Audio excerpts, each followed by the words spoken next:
Grazie, grazie. Thank you very much. And we're back here at the Kenya International Sports Film Festival.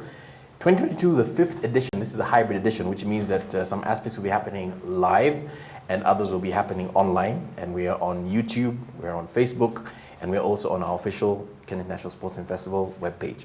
So, we're in the studio. I am with the chairman, Mr. KISFF Karim, and I am with the lady in red. But she's not dancing with us, but she's with us here. And this, of course, is our brand ambassador. This is Carol Radul, who hosts Carol Radul Live, and she is live here in the studio. And I would like to welcome Carol. Thank you, Chris. You're very welcome. I know this is the first time that you are actually in the studio for the Kenya International Sports Film Festival. And also, thank you very much. We are very honored by you being our brand ambassador. I'm honored. Because we know that when it comes to all things sports, you're very well known locally, regionally, and also globally. And Karibu, and please share with us your experience so far as to what you've seen regarding the Kenya International Sports Film Festival as the premier sports film festival not only in Kenya but in Africa. Thanks, Chris. First of all, I'm actually honored that I was selected to be the brand ambassador for the 2022 edition. From the first meeting I held with KISFF right here at Aristocrat House, I think we realized we were on the same page in the fact that Kenya is such a huge sporting country, and there's so many stories that need to be told that are not being told, not only about Kenyan athletes, but about athletes all over the world. And on a personal level, I think the media is such an important aspect in telling stories of not only sportsmen, but what they're going through, the issues they're facing, the challenges, the solutions. And I'm just glad that over the next couple of days, along with showing movies, there'll also be these panel discussions, of which I will participate in some, so that we can begin to ask some of the tough questions and get some real solutions to what's happening in sport, not only in Kenya, but all over the world. I like the way you said that Kenya is a huge sporting company. That was your subconscious coming through, because actually commercialization of sports is something that's very, very big globally. And Mr. Chairman, share your thoughts on that.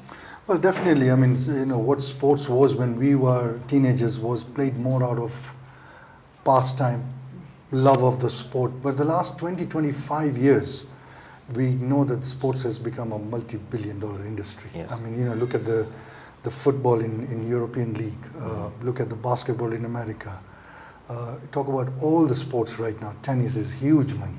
So now it has become a profession, and it's definitely a commercialization is what you have just mentioned. So I think we need to step up to believe that sports now needs to be taken to a much higher level in this country.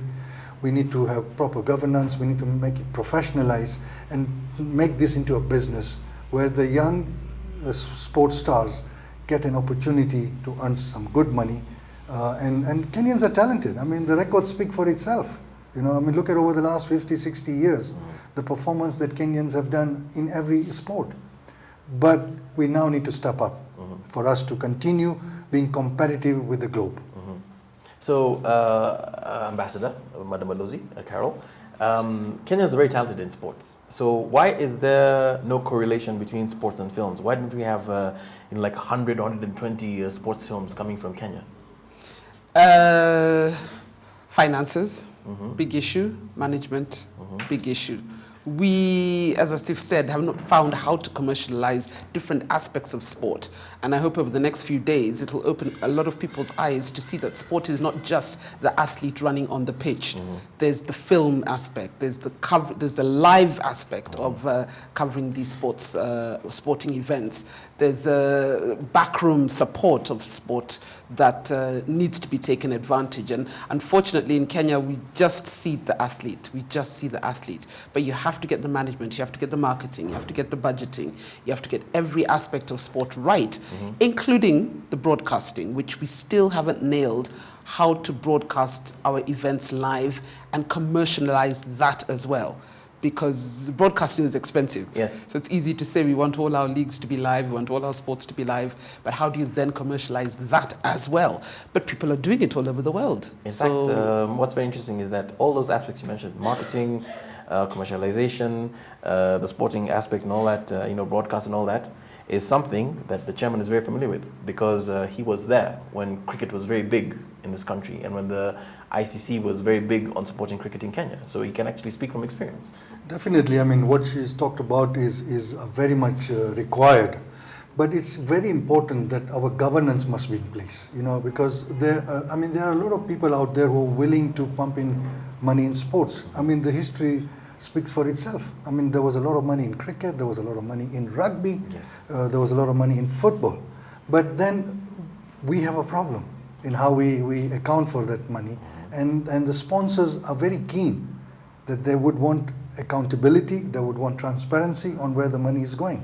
So that's an area that we need to really sharpen up. But I also want to ride on to something else, that I think it's very important that we need to document these things either in book writing or in filmmaking or in documenting something, because that's something where you're going to honor your sports people of what A, they have achieved, B, you're creating a legacy, you're creating a heritage. But you must let our youngsters know the history of sports, of where we have started and where we have come. Yes. You'd be interested. I mean, there were some youngsters I was speaking to, and you tell them, do you know Kipchoge Keino? Or do you know Douglas Wakihuri? And shockingly, most of the youngsters don't even know those names. Why? Because we are not talking about it. We need to make noise on our heroes. These are the unsung heroes of this country. Yes. These are the assets of this country. Yes. So we need to document, we need to talk about it at the school level, about our sports heroes, because they are inspirational stories that can help our youngsters ahead. And in fact, what happens is when the heroes are unsung for too long of our country, they are not being appreciated even from a profit incentive, then they opt to become heroes of other countries, in other nations, and begin to run for other nations and other countries. Well, it's happened. We've Yes. got some runners who've gone to Qatar. Exactly. I mean, that's, to me as a Kenyan citizen, I take it as a big insult. That my fellow Kenyan is now going away, when he can do wonders for this And country. they're breaking world records in the name of And they other change the nations. names. Exactly. They become sheikhs. Yes, And they they're do. treated They well do. with Yes. dignity. Yes. That's what we need to give our sports people, dignity. And in fact, what happens is when the heroes are unsung for too long of our country, they are not being appreciated even from a profit incentive, then they opt to become heroes of other countries, in other nations, and begin to run for other nations and other countries. Well, it's happened. We've Yes. got some runners who've gone to Qatar. Exactly. I mean, that's, to me as a Kenyan citizen, I take it as a big insult. That my fellow Kenyan is now going away, when he can do wonders for this And country. they're breaking world records in the name of And they other change the nations. names. Exactly. They become sheikhs. Yes, And they they're do. treated well with Yes. dignity. Yes. That's what we need to give our sports people, dignity. Right. And there is dignity in recognizing what they do and documenting what they do. Exactly. And also in giving them incentives, like what they do in Uganda and in Tanzania. I mean, nowadays when you see a Kiblaka or Kichiri, you don't know whether they're from Kenya or they're from Uganda, but basically, they're taking it very, very seriously. Because like you said, sports is a very good income generator for a nation. It's an industry on its own. It also gives a nation a sense of pride as well, especially a nation like Kenya, which is well known for athletics.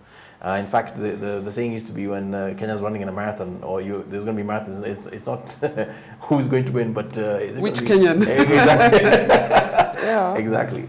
And the chairman is somebody who's been very, very active in sports. In fact, another thing that the chairman does is that he's the chairman and trustee of the Safinas Foundation, which basically birthed the Kenya International Sports Film Festival, and has also published Sports Monthly magazine consistently for the past 22 years as a CSR. Now, Mr. Chairman, where does your love of sports originate from? Well, we have a history from the time my grandparents came here in 1926. It's going to be 100 years, 4 years down the road. Wow. And my grandfather promoted cricket in Mombasa, and he really advocated sports to his own children. And my father went on to become a superstar in Mombasa, where he was a tennis champion for 25 years and played cricket at the highest level. Then my brother and myself followed. I played cricket and tennis for the country, and now my son plays cricket for the country at a professional level, and he's a professional coach. But then when I was traveling all over the world, we realized, as you come out of the airport and you go to the bookstores or you're watching television, you see the superstars of those people you're going to play against. So it was kind of an intimidation. It was making them look larger than life. But when we were there with them on the competitive ground, we were equally as good as them, and in some cases better. Then I realized myself that there is nothing we have in Kenya. You come here, there is no sports magazine, there are no books on our heroes, there are no documentaries on our heroes. So I said to myself, when I retire from sports, I would like to give back something. Obviously, the one thing that should have been good was to go into administration. Yes. But that's another story for another day, of what we are going through here. So I decided, let me do something that is in my control. So I wanted to give back to sports, and that's how the sports magazine originated. That I said, let me talk about the sports coverage. We're talking 70-80% on Kenyan sports. And from there, the documentary developed, and then the coffee table book developed. And from then on, that's where the Sports Film Festival developed. So, Madam Balozi, from somebody who has a magazine, a coffee table book, and the Kenya International Sports Film Festival, how often do you meet somebody who actually walks the walk and talks the talk in this industry? We have people who talk, period. Unfortunately, we laugh about it, but it's a really sad state of affairs, because I think everybody knows what should be done. It's not being done. And I'm glad we have a new office as of today, Ababu Namamba being sworn in. Yes. I just hope he's going to make some changes and start to walk the talk as well. Yes. Because we don't have enough doers in Kenya. We have a lot of people who speak. We don't have enough people shouting about what the issues are. Exactly. And the Sports Film Festival is one, and everything that's happening around it, and the magazine and everything that Safina's Foundation produces, is walking the walk. Exactly. So it's actually a lesson and a challenge to the rest of us to ask, are we doing enough? There's so many former sports people who just complain and complain. Get involved. Find out how you can get involved in promoting what it is you used to do. And it doesn't need a lot of money. Sometimes it just needs your time and your effort. Do you think that in order for sports to be taken very seriously, that we seriously need to consider just a standalone sports ministry? Yes, been saying that for years. Yes. I'll 100% second that. We've both been shouting on this matter. Yes. While I am appreciating His Excellency for the ministry that is created, but I still strongly believe that a standalone ministry of sports is required. And look at all successful sporting nations in the world.